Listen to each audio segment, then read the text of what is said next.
السلام علیکم ورحمت الله تعالی وبرکاته. حامدا و مسلم و بعد.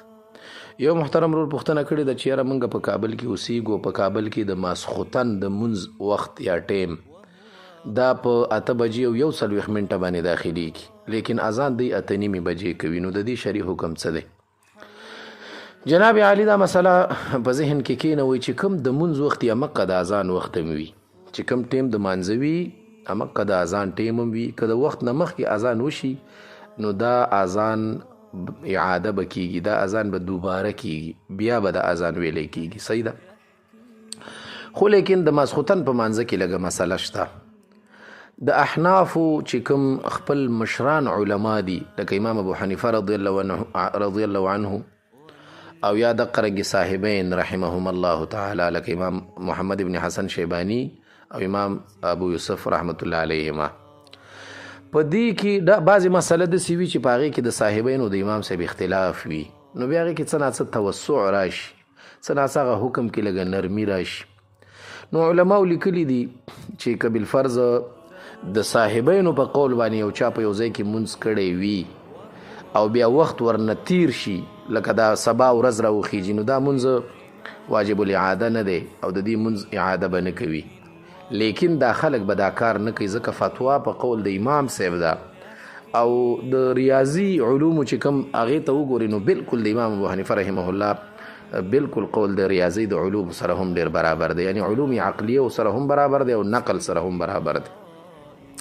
ځکه چې د دې ماښام نه وروستو یو شی دی هغې ته په عربۍ کې شفق وایي. شفق دی شفق کې اختلاف دی. د جمهور امت نه مراد ائمه ثلاثه لکه امام مالک، امام شافعي، امام احمد ابن حنبل رحمهم الله تعالی علیهم اجمعین، او د قرنګي د احناف نه صاحبین، او د قرنګي چې کوم اهل ظواهر دی جمهور امت دی، دا هغوی وایي شفق حمرت ته وایي چې ماښام نه وروسته کوم سوروالی د قبلې طرف ته پیدا کیږي، بس دا سوروالی چې غایب شو، بس شفق غایب شو او د ماسخوتن ټیم داخل شو. لیکن د امام ابو حنیفه رضی الله عنه په نسبت باندې شفق بیاض ته ویلی کېږي، د دې حمرت او سروالي نه وروسته دلته بیا سپینه سپینه رڼا کېږي. ماښام کې بیا تاسو داسې وګورئ بیا بالکل سړي ته په خپل هم د دې ادراک او احساس کېږي. نو ملا صاحب چې بیا د دې سروالي نه وروسته کوم سپینوالی وي چې هغه سپینوالی کله غایب شي نو مکمل د فضا توره تیاره شي، نو امام ابو حنیفه رحمه الله فرمایي دا اوس د ماسخوتن ټیم داخل شو. ځکه چې د لمر تر څو پورې د ځمکې د افق نه 18 درجې نه وي تلی بیاض نه پټېږي، نو 18 درجې بیا مختلفو ملکونو کې مختلف ټیمونه بیا اخلي. بهرحال هغه بیا کله ځان ته مسله د ریاضۍ بیا هغه بیل بحث پې وکړو.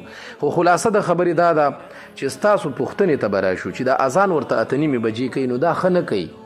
ځکه بحر الرائق کې باقاعده طور سره لیکي وی فی الاختیار الشفق البیاض هو مذهب ابي بکر الصدیق ومعاذ بن جبل وعائشه رضی الله عنهم اجمعین، ظهر انه لا يفتى ويعمل الا بقول الامام ولا يعدل عنه إلا إلى قولهما ولا يعدل عنه إلى قولهما أو قول أحدهما أو غيرهما إلا لضرورة من ضعف الدليل أو تعامل بخلافه كالمزارعة. وګد بحث پې کړی. نو بیا کې هغې کې لیکلي دي چې دا د شفق چې بیاض دی سپینوالی دی دا صرف د امام صاحب په نظر نه دی، دا د ابوبکر صدیق رضی الله عنه په صحابو کې مذهب دی او د معاذ بن جبل مذهب دی او د حضرت عائشې رضی الله عنها مذهب دی. نو دا خو څه واړه خلک نه دي، نو فلهذا د امام صاحب د قول نه به عدول خلک نه کوي.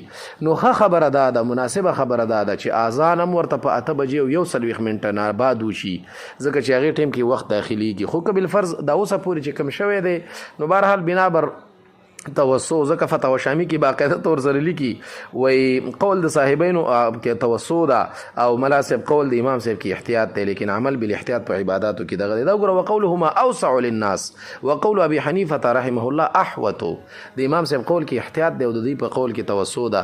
نو بهرحال د توسع په بنا باندې اوسه پورې چې کوم اذانونه شوي دي دا خیر دی شوي دي، لیکن آینده دی کوشش نه کوي چې بیا د اذانو کې پاتې شو. په معاصرو فتاوو کې دا مسله، نو فتاوا رحیمیه کې هو به هم د قرنګي لیکلې وه، ډېر خوند یې ماته راکړه چې دا جزیه بعینه زه پیدا کړم بیا ډېر خوند راکړي. فتاوا رحیمیه جلد 4 دی صفحه د 9 یو کم اتیا نمبر صفحه ده او کتاب الصلات دی هو به هم دا لیکلی چې یاره اذان په شفق حمرت نه بعد وشي او جمع د شفق بیاض نه بعد وشي د دې حکم څه دی نو دقه مې چې څه درته ویلې تقریبا چې همدا مسایلې پکې لیکلي نو ښه خبره دا ده چې اذان هم په خپل هغه وخت چې د امام صاحب کوم وخت د امام صاحب د قول مطابق چې کوم وخت داخليږي په کار دی چې همغه وخت کې وشي خو که بالفرض دا اوسه پورې شوی نو خیر دی دې سره جمع مکروه شوی نه ده ځکه چې توسع پکې د صاحبینو قول پکې دی نو د دې وجې نه خو په کار نه ده چې داسې کار وشي. السلام علیکم ورحمت